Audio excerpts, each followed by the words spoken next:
On est aujourd'hui le 13 dans le mois de Sivan et on a repris les supplications, les Tachanonim.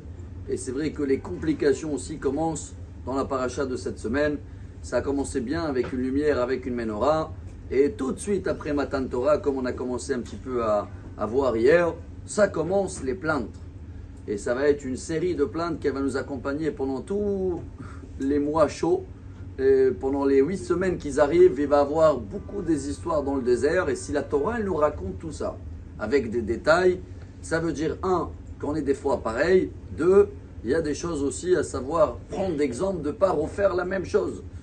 Alors le premier problème, il arrive avec la liste de la pastèque, kishouim, les courgettes, batzal, les oignons, l'ail. D'un coup, le peuple d'Israël va y am kemitonenim ra beozne Hashem. Ils se plaignent. Et Rashi dit, ils se plaignent de quoi? Incroyable, ils avaient la manne. La manne, on pouvait goûter n'importe quelle nourriture, sauf ce qui n'était pas bon, comme Rashi dit, pour des femmes enceintes ou pour des problèmes. Alors, il n'y avait pas le goût de pastèque, et il n'y avait pas le goût de l'ail ou de l'oignon. Et comme ils disent, je crois en français, schmet, ils sont attrapés pile dans ces goûts-là que certains voulaient les retrouver. Et ils ont rajouté, et daga chernochal bemitzrayim chinam, on mangeait des poissons en Égypte quand ils étaient des esclaves gratuits. Je ne sais pas s'ils parlaient de perche du Nil, mais ils étaient esclaves, c'était pas gratuit. Alors aujourd'hui, on va essayer de comprendre d'où ça vient ce besoin-là de certaines personnes que le roi Salomon dans Michelet, Proverbe, chapitre 26, il les appelle des narganim. C'est un mot qui existe qu'en hébreu. Nargan, c'est quelqu'un que, même si il arrive en Afrique, c'est une vraie histoire, il y a à peu près 100 et quelques années, il y avait une grande marque de chaussures. Elle a envoyé quelqu'un qui allait là-bas pour vendre des chaussures. Et le pauvre, il a fait le trajet, l'avion et tout. Il arrive après 2 semaines, 45 degrés, je ne sais pas dans quel pays c'était. Et il envoie une lettre comme quoi c'est impossible, la majorité ils sont pieds nus, il n'y a pas de potentiel, il fait trop chaud et il est retourné.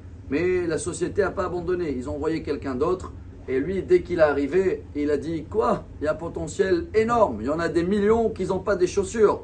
Et il a réussi et il a rentré les chaussures là-bas. Donc il y a toujours 2 façons de voir la même situation, chers amis. Il y en a qui ont des lunettes roses et ils voient toujours le bien.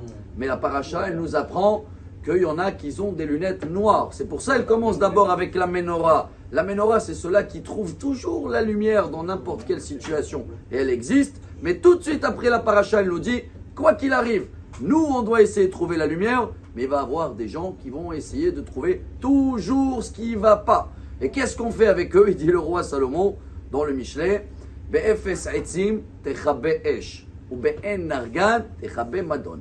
Explication, rien à faire. Ne essayez même pas de rentrer avec eux dans la conversation.